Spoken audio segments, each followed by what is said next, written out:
Good evening, everyone. This is Dr. Love Jones here with your intuitive reflections from Spirit for this week. So, the message for me that comes to mind is that people can love you dearly but not know how to show it. So, this can come from upbringing, trauma, expectations. I talked a little bit before, about the differing roles for men and women. But what also comes to mind is that even as children, we could have experienced trauma within our lives that might block our ability to give and receive love. But for someone that is unable to really express or show love, that could be from witnessing people in their family that may have not shown love, or possibly being punished for doing that, for showing love as a child. So they learn that this type of action is not positive, it's negative, it brings about consequences. And sometimes we are shaped by both positive and negative things.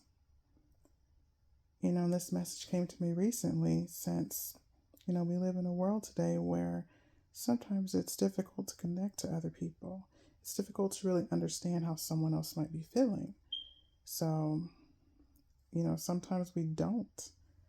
But, that doesn't mean that the feelings are not there.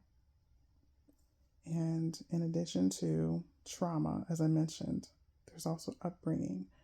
So obviously there are different expectations for men and women, and typically men are not characterized as being loving or being emotional. Those types of qualities are seen as being weak.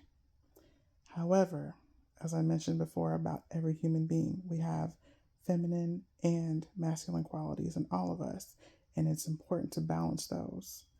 And that means for, even as a woman, as women, we have to be willing to go out there and make things happen. That means for men being more open, being more receptive to emotions. These are just different things that it's important to be aware of, that we need to know, especially when we are communicating or connecting with other people in the world today.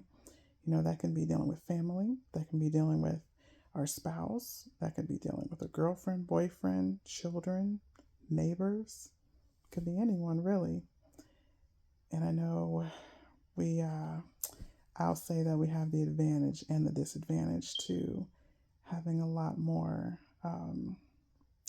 communication through technology than we did in previous years.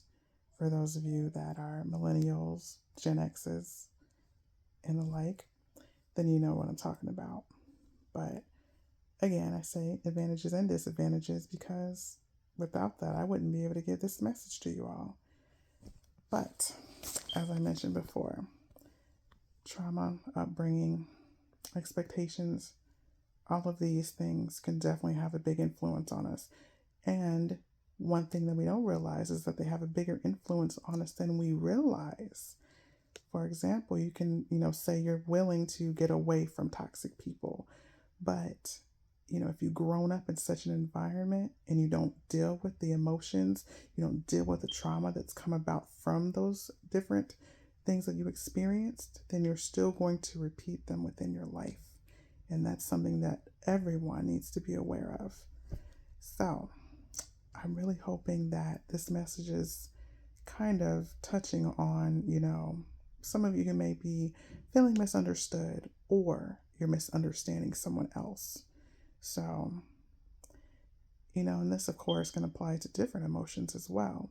As I mentioned, people can love you and you not realize it. People can be angry and you not realize that as well. They could be confused. They could be hurt. All of these are different emotions that we experience as humans, and there is no weakness in these. And I want us to embrace that.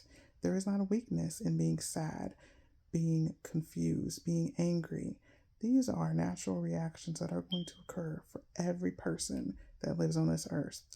Now, I realize we are all spiritual beings, of course, but We are spiritual beings that are living through a human experience. And as long as we are living in a human experience, we're going to experience things that are good, bad, and sometimes ugly. So I want y'all to just keep this in mind, okay, as you're going throughout this week. I'm going to touch on this a little bit more in my podcast later on Friday or Saturday, all right? So I hope this message really helped you all today. Hope you're having a great week. And until next time, one love.